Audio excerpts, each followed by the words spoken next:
Hi dears, ഇന്ന് ഞാൻ വന്നിട്ടുള്ളത് സേമിയ വെച്ചിട്ട് വളരെ എളുപ്പത്തിൽ ഉണ്ടാക്കാൻ പറ്റുന്ന ഒരു സ്നാക്ക് റെസിപ്പിയുമായിട്ടാണ്. അപ്പോൾ ഇത് എങ്ങനെ ഉണ്ടാക്കാമെന്ന് നോക്കാം. ഒരു കപ്പ് സേമിയയാണ് എടുത്തിട്ടുള്ളത്.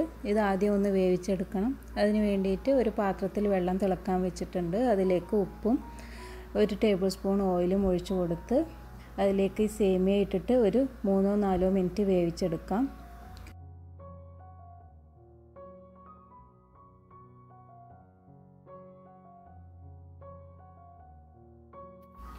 ഇനി ഇതൊന്ന് വാർത്തെടുക്കാം.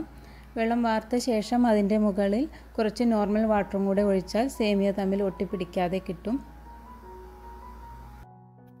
ഇനി ഒരു ബൗളിലേക്ക് 1/2 കപ്പ് കടലപ്പൊടി, 1/2 കപ്പ് അരിപ്പൊടി,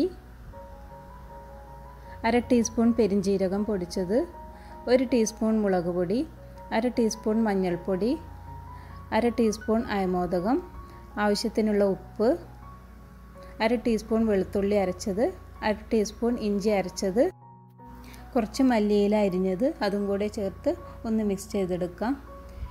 ഇനി ഇതിലേക്ക് ആവശ്യത്തിന് വെള്ളം ചേർത്ത് മിക്സ് ചെയ്തെടുക്കണം. കുറേശ്ശെയായിട്ട് വെള്ളം ചേർത്ത് മിക്സ് ചെയ്ത് കൊടുക്കാം.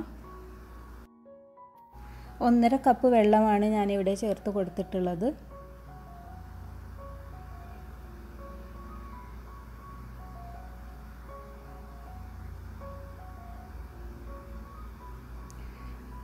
ഇനി ഇതിലേക്ക് വേവിച്ച് വെച്ച സേമിയ ചേർത്ത് കൊടുക്കാം. ഇനി ഇതൊന്ന് നല്ലോണം മിക്സ് ചെയ്തെടുക്കണം.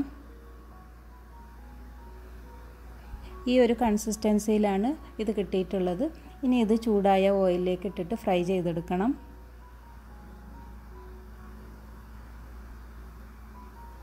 മീഡിയം ടു ഹൈ ഫ്ലെയിമിൽ വെച്ചിട്ടാണ് ഫ്രൈ ചെയ്തെടുക്കുന്നത്.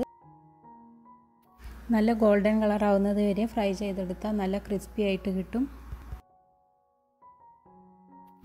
ഇടയ്ക്കൊന്ന് തിരിച്ചിട്ട് കൊടുത്തിട്ട് ഫ്രൈ ചെയ്തെടുക്കണം.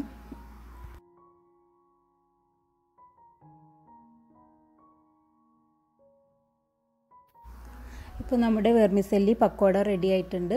ഇത് നല്ല ചൂടോടുകൂടി ടൊമാറ്റോ കെച്ചപ്പിൻ്റെ കൂടെയോ അതോ നിങ്ങൾക്ക് ഇഷ്ടമുള്ള സോസിൻ്റെ കൂടെയോ കഴിക്കാം.